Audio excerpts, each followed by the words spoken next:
My name is Olivia, and for 32 years I've been the quiet one, the one who balances the books, both literally at my finance job and figuratively in our family. I'm the one who makes sure the bills are paid, the plans are practical, and the drama is minimised. My younger sister Felicity, who just turned 29, has always been the opposite. She's the sparkle, the chaos, the one who makes everything magical, or more accurately, the one who claims to make everything magical, usually with someone else's money or effort. This morning, the magic arrived in my inbox. An email from my credit card company, a notification for a recent charge, Serenity Springs Luxury Spa and Wellness Retreat, $5,118. My stomach dropped. I hadn't booked anything. I hadn't even looked at a spa package in years. My finger hovered over the dispute charge button, a familiar reflex. This wasn't the first time Felicity had accidentally used my card. Once it was concert tickets, another time a designer handbag she swore was a gift for me. She just needed to borrow first. Each time I'd sigh, send a passive-aggressive text, and eventually get a vague apology and a promise to pay me back that never fully materialised. But $5,118 for a spa, that was a new level of audacity. I didn't even have to wonder who it was for. My phone buzzed with an Instagram notification. Felicity, of course. Her latest reel popped up, professionally shot, complete with soft lighting and a swelling soundtrack. There she was, looking radiant, holding up a glossy gift certificate. "Surprise, Mom," she cooed, her voice saccharine sweet. "You deserve all the pampering in the world, so I booked you the ultimate getaway at Serenity Springs." "My treat!" The camera panned to my mother, Sylvia, who at 59 still primped like she was 20. Her eyes welled up. "Oh, Felicity, my beautiful girl, you always make everything so magical." She hugged Felicity tight, a perfect tableau of mother-daughter bliss framed by a soft focus lens. The comments section was already blowing up. "Best daughter ever! So thoughtful! Goals!" My jaw tightened. My treat, my $5,118. The next day we were at our usual Sunday brunch spot.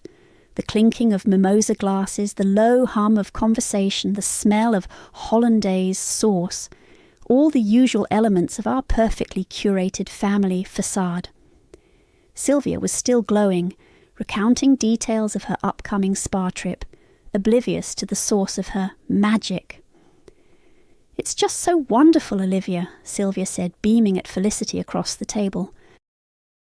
"Your sister is truly one of a kind." I took a slow sip of my coffee, letting the bitterness settle on my tongue. "Speaking of that spa trip," I began, my voice calm, almost too calm. "Felicity, I noticed a rather large charge on my credit card for Serenity Springs. Did you, by any chance, use my card?" Felicity didn't even flinch. She just took a delicate sip of her mimosa, her eyes flitting over my shoulder as if looking for someone more interesting.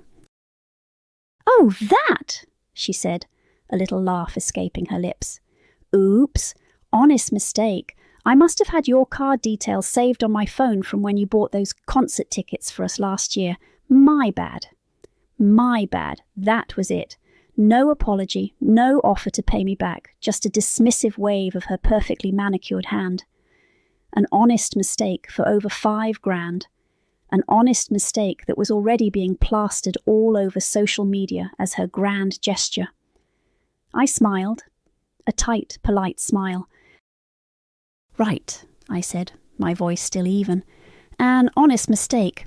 Sylvia, sensing a flicker of tension, quickly interjected, "Well, it's done now, darling, and it's such a lovely gift. Don't spoil the moment." I nodded, pretending to accept it. I even reached across the table and patted Felicity's hand, a gesture of sisterly forgiveness. But inwardly, something snapped. It wasn't a slow crack, or a gradual fraying.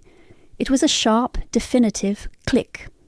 the sound of a lock engaging, the sound of a line being crossed. Later that evening, after I'd meticulously reviewed my finances and transferred the exact amount of the spa charge from my savings to my checking account, I called Lisa. My best friend and co-worker Lisa was the only one who truly understood the Felicity problem. "You're not going to believe what she did now," I said, my voice low and steady, devoid of the usual exasperation. I recounted the brunch, the honest mistake, the $5,000.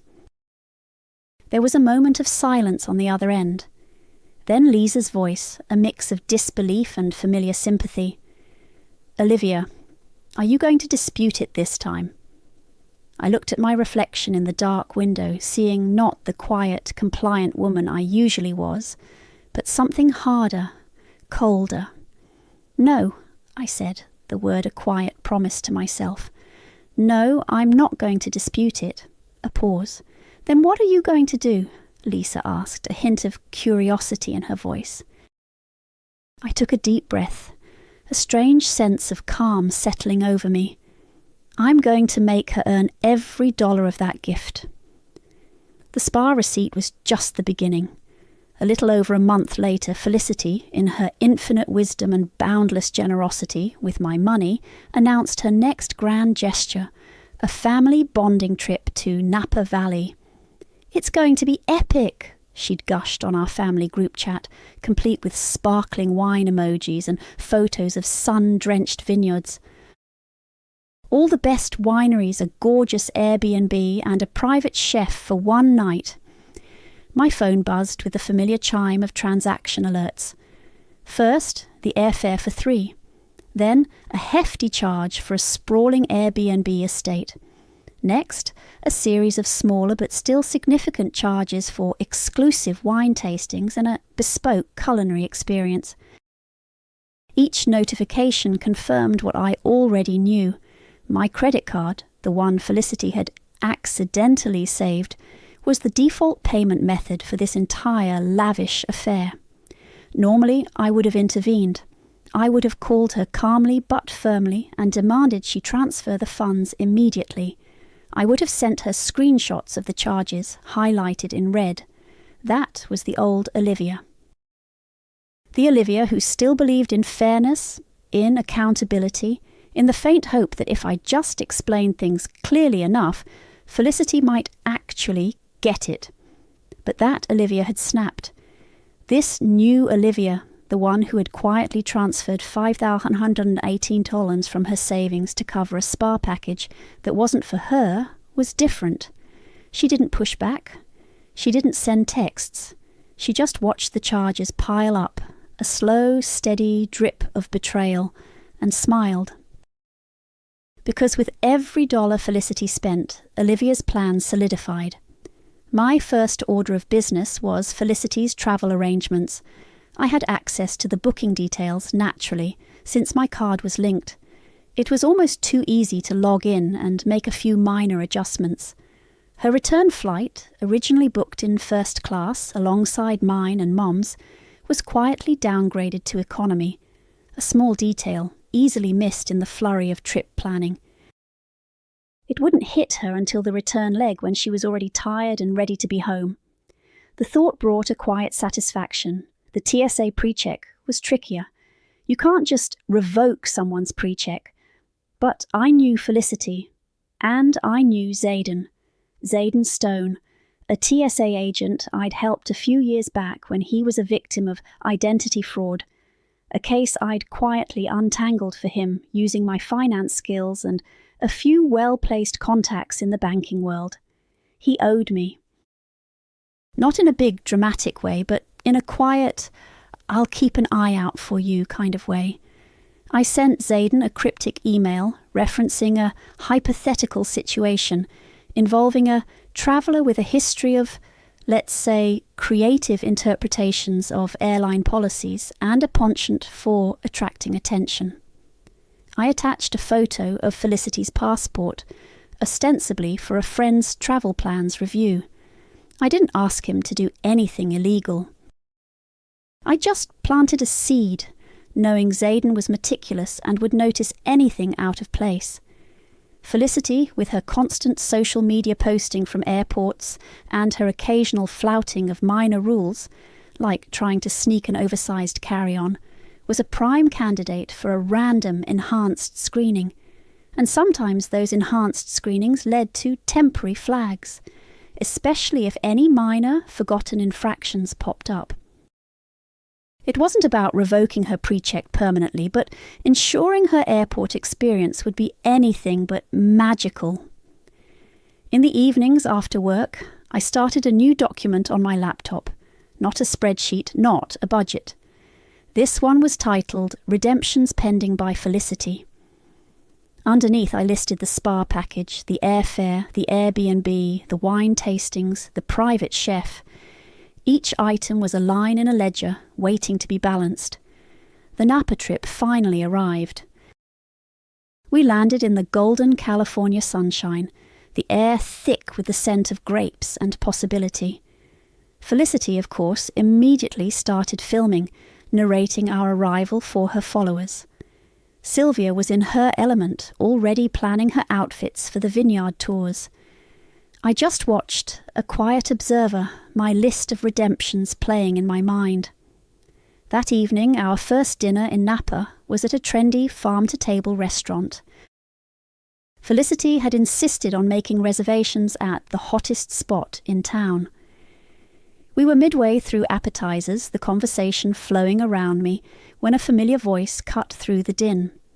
"Surprise!" I froze. My fork clattered against my plate. Standing at our table, a wide, confident smile on his face, was Jarrett Griffin, my ex-boyfriend, the one who had dumped me 3 years ago, claiming we had no spark, only to start dating Felicity a few weeks later. He looked directly at me, his eyes crinkling at the corners. "Felicity invited me," he announced, as if it were the most natural thing in the world. He winked. "It'll be just like old times, won't it? Jarrett. Here. In Napa."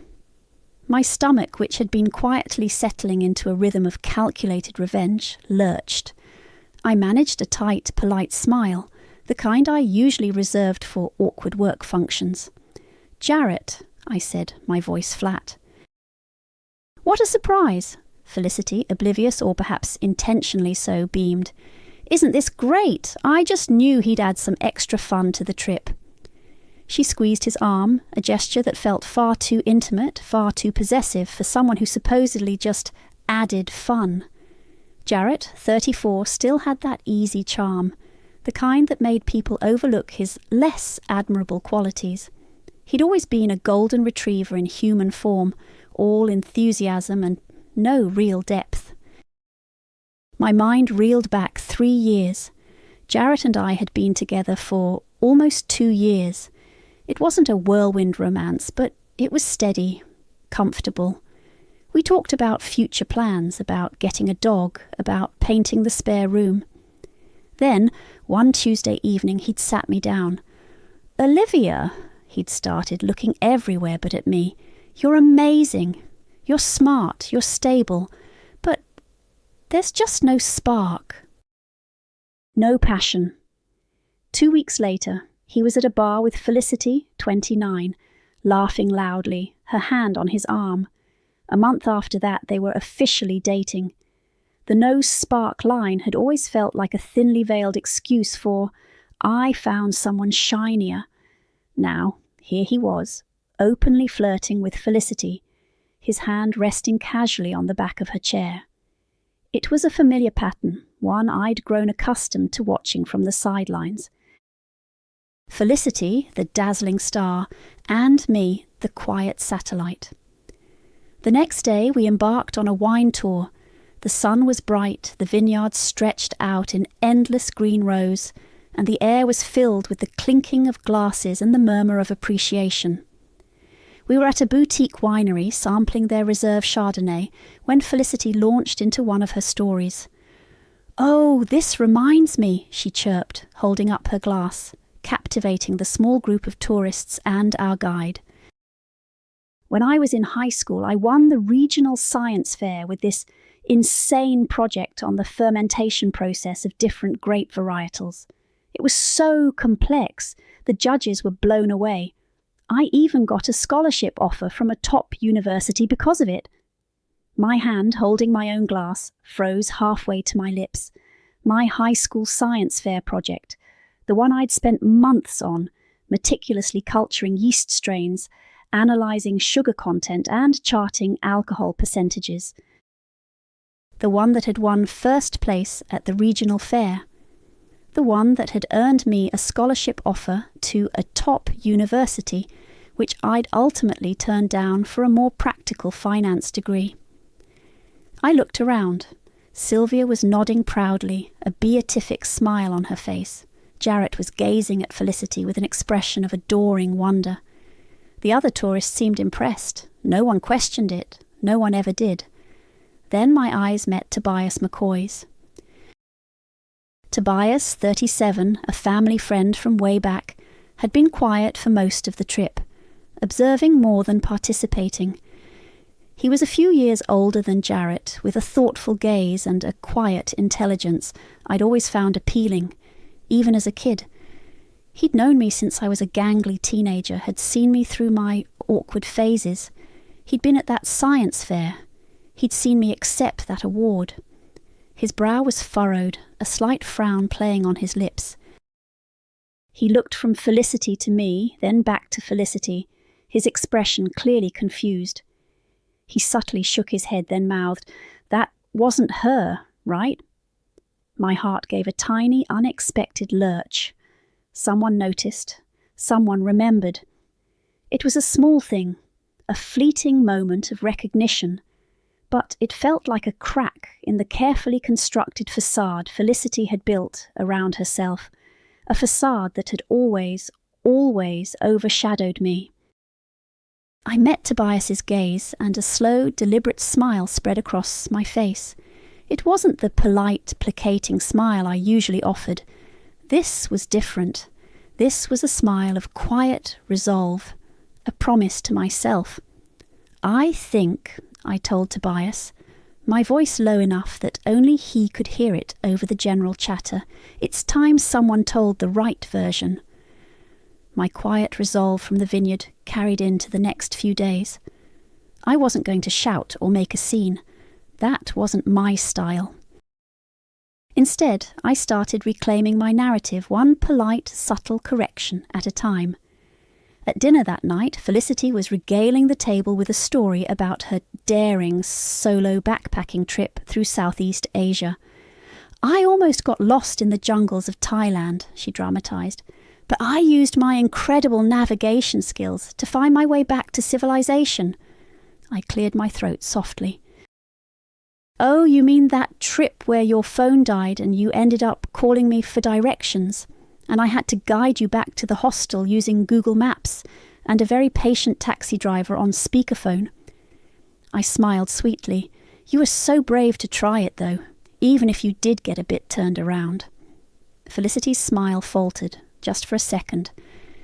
Sylvia looked mildly confused, then quickly shifted the conversation to the wine pairing. Jarrett, however, looked at me with a flicker of something I couldn't quite place.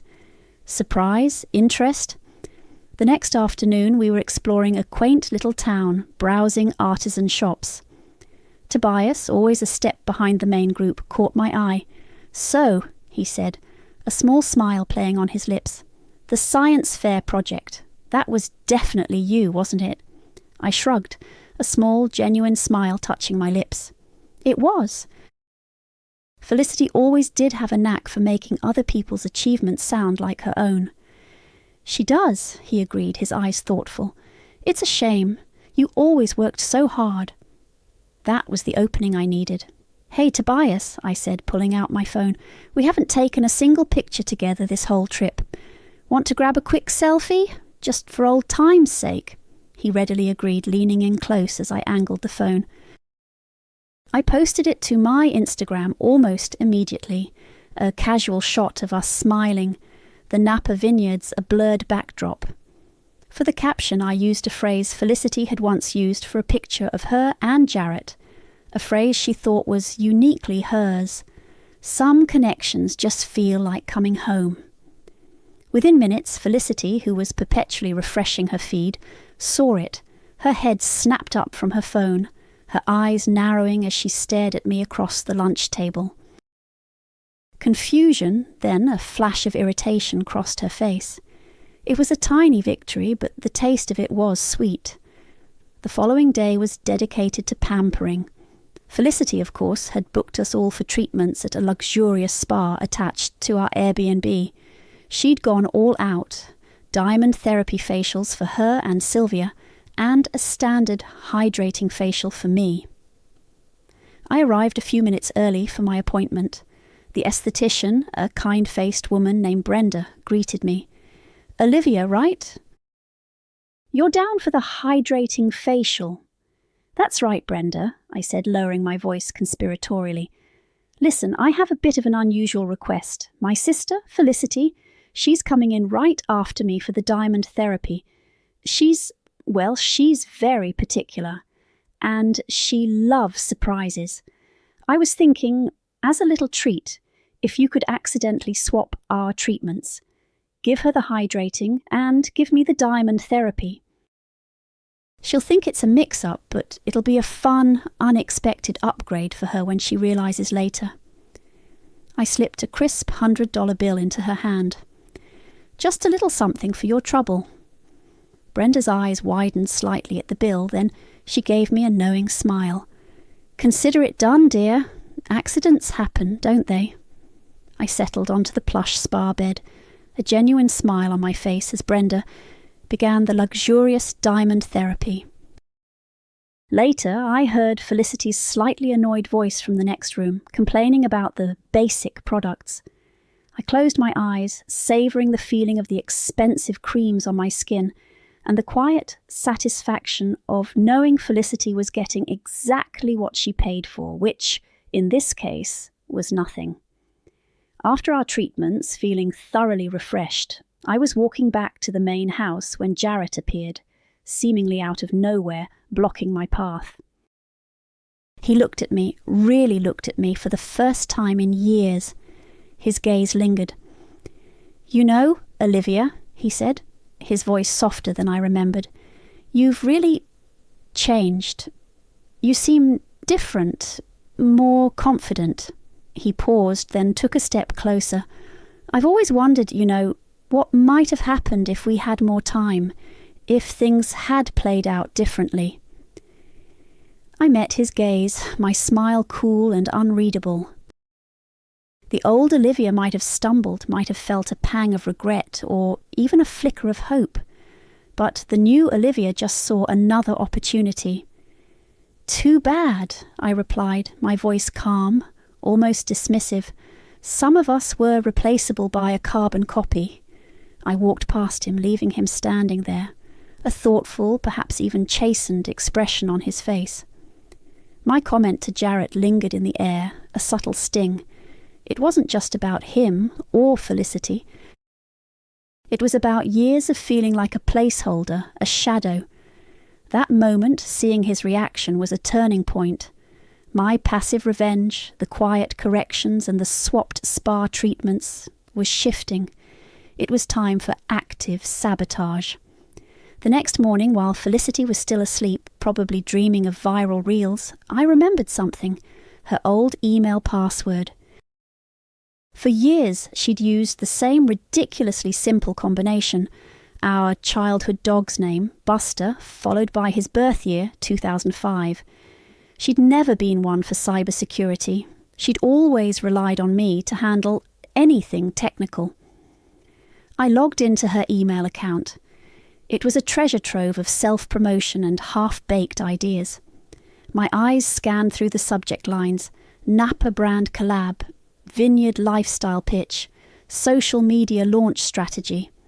There it was. An entire folder dedicated to her new wine lifestyle brand, which she planned to launch using photos and videos from this very trip. She'd even drafted a series of posts for the launch, complete with aspirational captions and perfectly posed shots. A smirk touched my lips. This was too easy. I downloaded the photos, then meticulously went through them. Some were genuinely good, professionally taken shots of Felicity looking glamorous in the vineyards. Others were less so. I found a few where she was mid-blink, or caught in an awkward pose, or where her hair was slightly askew. I cropped them strategically, highlighting unflattering angles, zooming in on a double chin she didn't know she had, or a stray wine stain on her pristine white dress. Then I went to her social media scheduler. She had several posts already drafted, ready to go live over the next few days, timed perfectly for her brand launch. I deleted them. In their place, I pre-scheduled my own versions. I mixed in the unflattering cropped photos with some of the better ones, but always with a twist. The captions were pure Felicity, but subtly warped. One post featuring a beautiful shot of her holding a glass of Cabernet, I captioned, "My biggest regret, leaving that one glass undrunk. Jack's Napa life. No regrets except for that one glass." Another, a picture of her laughing a little too hard, became, "Just living my best life, even when I'm a little over-enthusiastic. Wine time, Jack. Good vibes only, ça, mostly." I even found an old, slightly blurry photo of her from a previous trip where she looked a bit dishevelled after a long flight, and captioned it, "Woke up like this, kinda. Authentic travel realness. Still fabulous." The posts were scheduled to trickle out over the next few days, designed to subtly chip away at her carefully curated image, to make her followers wonder if something was a little off. It wasn't outright sabotage, not yet. It was death by 1,000 tiny, self-inflicted cuts. As the trip progressed, I noticed subtle shifts in the family dynamic. Sylvia, usually so focused on Felicity, started paying more attention to me. "You've really come out of your shell, Olivia," she remarked one afternoon, watching me chat easily with Tobias and Jarrett, who, to my quiet amusement, was now trying harder to engage me in conversation than Felicity.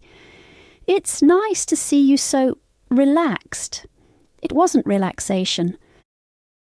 It was a quiet power, a sense of control I hadn't felt in years. The more I subtly twisted the knife, the more visible I became. Even Jarrett seemed to notice, his attempts at conversation with me growing more frequent, more earnest. The final night in Napa, Felicity had booked us a farewell dinner at an incredibly exclusive, incredibly expensive restaurant, the kind of place where the menu didn't have prices. We were halfway through our main courses when the waiter approached Felicity, a polite but firm expression on his face. "Ms. Burns," he began, "I'm afraid your card has been declined." Felicity's face, usually so composed, crumpled in an instant. "What? That's impossible. Try it again." He did, and again. "I'm sorry, ma'am. It's not going through. It says temporarily suspended." A hush fell over the table. Sylvia looked mortified.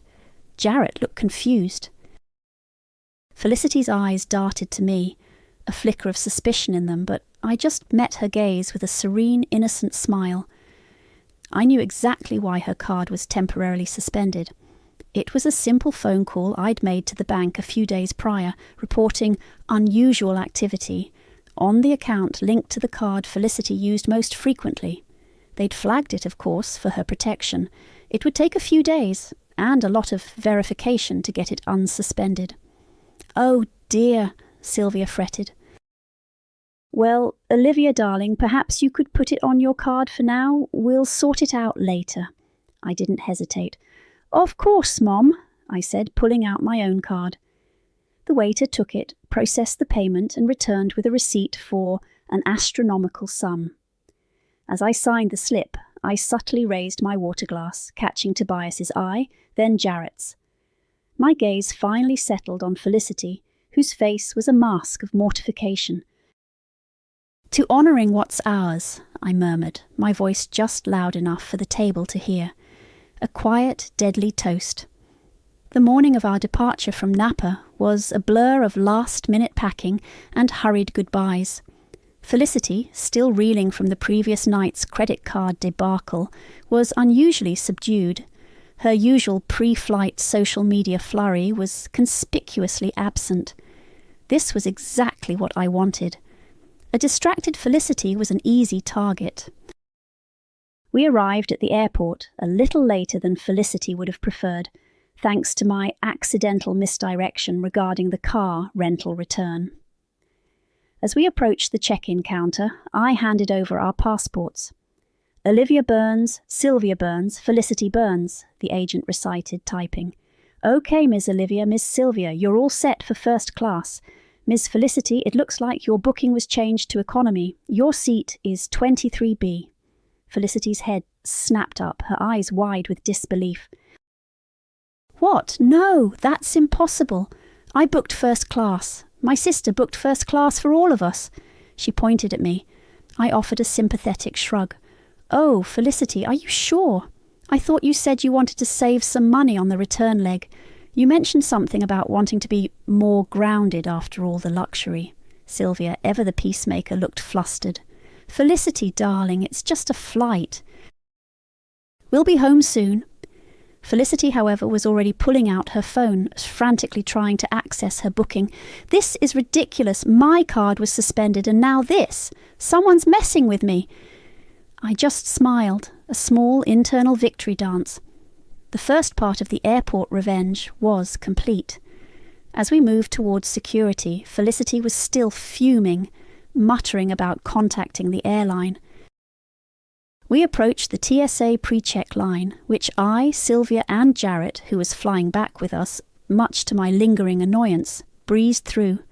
Felicity, however, was stopped. Ms. Burns, a voice called out. It was Zayden. He looked exactly as I remembered him, calm and professional. He gave me a barely perceptible nod as Felicity stepped forward. We have a flag on your boarding pass, ma'am, he said, his voice neutral. It requires a secondary screening for this flight, even with pre-check. Please step aside. Felicity's jaw dropped. A secondary screening? But I have pre-check. Yes, ma'am, but this particular flag overrides it for this specific flight, Zayden explained, his voice even. Just a routine check. Please step aside. The look on Felicity's face was priceless. Mortification, frustration, and a dawning suspicion warred in her eyes. She shot me a venomous glare, but I just offered her a sweet, innocent smile. Oh dear, I mouthed. Zayden, meanwhile, was doing his job meticulously. He led Felicity to a separate area where she was subjected to a thorough pat-down and a complete unpacking of her carry-on. Every single item, from her designer sunglasses to her perfectly organised makeup bag, was removed and scrutinised. I could see her through the glass, her face growing redder by the minute, her carefully constructed image crumbling with every item pulled from her bag. Meanwhile, Sylvia, Jarrett and I proceeded to our gate. Our flight was already boarding, first class of course. The flight attendant greeted us warmly, offering pre-departure champagne. Would you like to celebrate anything special? She asked, pouring 3 flutes. I looked at Sylvia, then at Jarrett, then back at the flight attendant. A mischievous glint entered my eye. As a matter of fact, I said, taking a flute, we're celebrating a quiet victory. And a clean slate. I pulled out my phone, switched to video mode, and angled it subtly. 2 new beginnings, I toasted, clinking glasses with Sylvia and Jarrett, and to honouring what's truly ours. Just then, through the large glass window of the gate, I saw her, Felicity, her hair slightly dishevelled, her face a mask of fury, racing towards the gate, her carry-on still half open. She pounded on the glass, yelling something inaudible as the gate agent began to pull the door shut.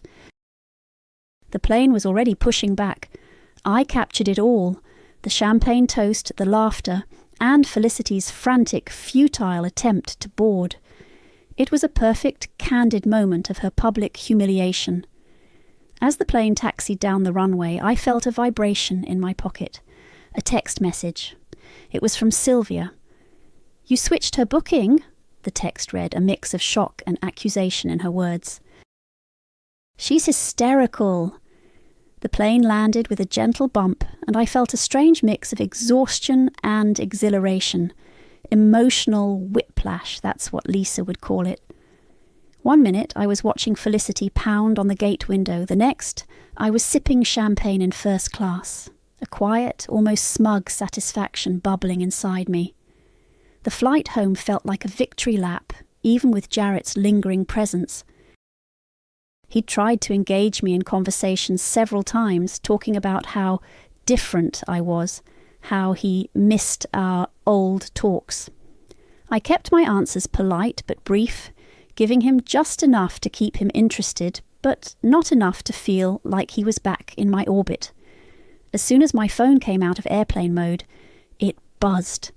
A text from Tobias. "Amazing seeing the real you this trip, Olivia. Seriously." A small, genuine smile touched my lips. That felt good. Uncomplicated. I hadn't even fully unpacked when Sylvia called. Her voice was tight, strained.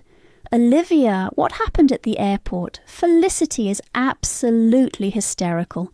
She said her ticket was downgraded, and then they pulled her aside at security for some kind of random check.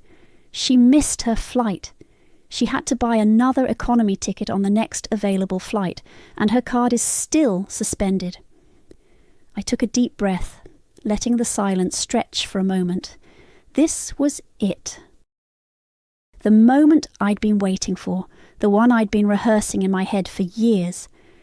"Mum," I began, my voice calm and steady. "Felicity's card was suspended because I reported unusual activity on it, and her flight was downgraded because I changed it. As for the security flag, I merely provided some information to a contact at the airport regarding potential inconsistencies with her travel details, which can sometimes trigger an additional screening." Sylvia gasped. "You did this?" "Why, Olivia? How could you?" "How could I echoed, a hint of steel entering my voice. "Mum, do you remember when Felicity borrowed my credit card to buy those concert tickets and never paid me back? Or when she accidentally used my student ID to get into clubs she wasn't old enough for? Or when she claimed my science fair project as her own to get a scholarship offer? Or when she took credit for that charity fundraiser I organised? Or when she charged over $5,000 to my credit card for your spa package and then posted it on Instagram like it was her grand gesture without a single apology or intention to pay me back?" I didn't raise my voice. I just listed them one after another, each instance a dull, heavy stone dropping into a quiet pond. Years of swallowed anger, of polite smiles and forced forgiveness poured out in a steady, factual stream. There was a long pause on the other end. Sylvia, usually so quick to defend Felicity, seemed to shrink. "You girls always were so competitive," she finally said, her voice weak, flustered. "No, Mom," I replied, the words a quiet declaration. "I just stopped letting her win." The next few days were a whirlwind. Felicity predictably took to social media. Her first post was a blurry selfie, eyes red, captioned, "Betrayed by blood. My own sister sabotaged my trip and hacked my accounts." Unbelievable. My phone started buzzing with messages from concerned relatives asking if everything was okay. I ignored them. I knew what was coming. It didn't take long for Felicity's accusations to escalate. She posted again, this time a direct call-out. "Olivia Burns, you're a hacker and a thief. Give me back my brand." This was my cue. I didn't respond publicly. Instead, I quietly went to work.